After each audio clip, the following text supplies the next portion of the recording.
Yeah, tell us So, about what you yeah. do, and more recently about how you're connecting your work to COVID. Yeah, so I I felt, so I'm a biologist. In particular, I am a microbiologist. Microbiologists are those who study things that cannot be seen with your naked eye. That's a very Mm. broad definition. And I all my life been very interested about research, but being married to a scientist and having 3 children very close in age, I have to confess that my career as a scientist was always second place to the rest of my responsibilities. Right. But one advantage about having had my children relatively young was that suddenly they were gone and I had all this time to do things that I wanted. And so I joined a community college in which I teach biology. And again, I found issues very close to my heart in terms of inequality, access in access to education. But I do enjoy teaching. And but I always kept this desire about research alive in my life, always, always. Not perhaps in a very transcendent way or very formal, but always alive. And that's what happened when the pandemic hit in early spring. I was teaching a class of microbiology. We were taking water samples from a creek that's called Newtown Creek. It's between Brooklyn and Queens, and it's one of the most polluted sites. It's a super fund, right? And so I was very interested in bringing my students, these community college students, into the place, taking samples, looking at what type of bacteria are in the soil. There's a great effort to do remediation, and we wanted to see what role microorganisms could play there. And how do you sell this greening effort into a community that it's kind of has mixed feelings about it, because they know that if the place becomes less polluted, then people with higher income are going to come, and perhaps you're not going to be able to afford the rent, but then you understand that the place, you know, has problems. So we were very interested in that, and then suddenly everything had to stop. Right. And I said, what am I going to do with my students who, this is a relatively small group of people that were thinking about perhaps pursuing a career in science. And so I said, well, you know what we're going to do? We're going to just read papers about COVID. That's what we're going to do. I'm going to be looking for them. We will analyze them together.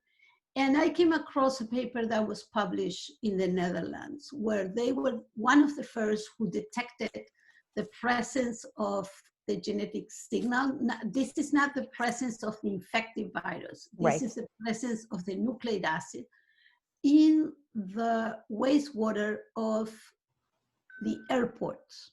Wow. Right? And the interesting thing was that it was detected like in the same week that the first case had been reported. So I said, this is something that we should be doing. We should be doing this in New York. This is an amazing opportunity.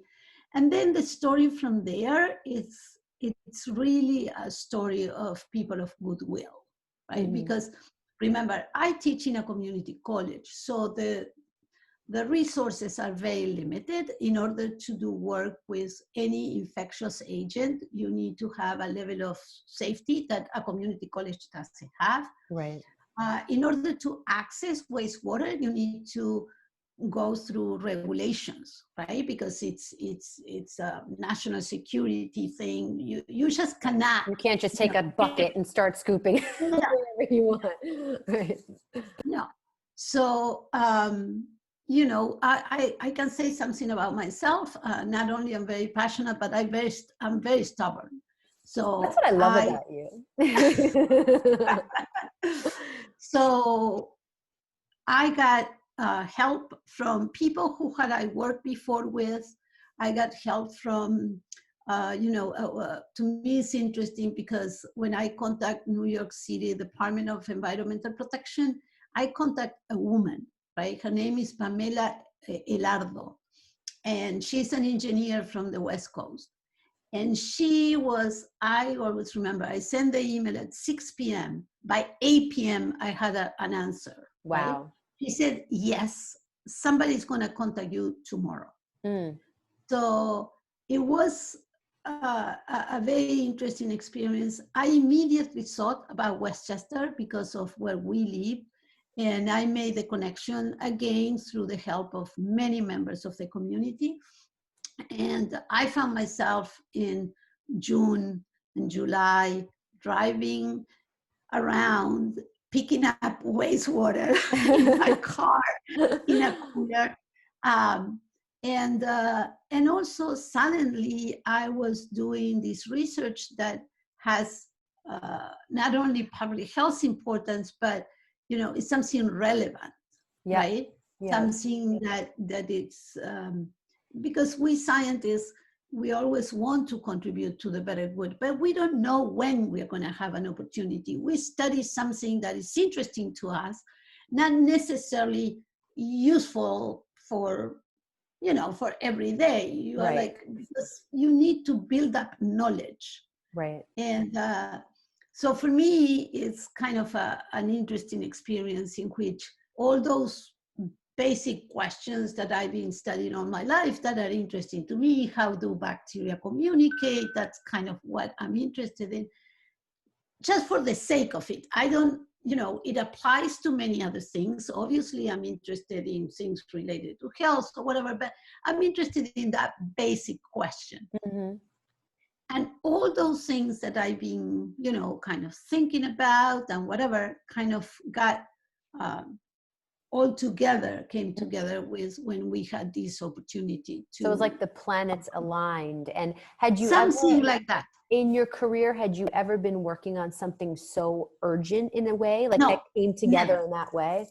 That's amazing. Never.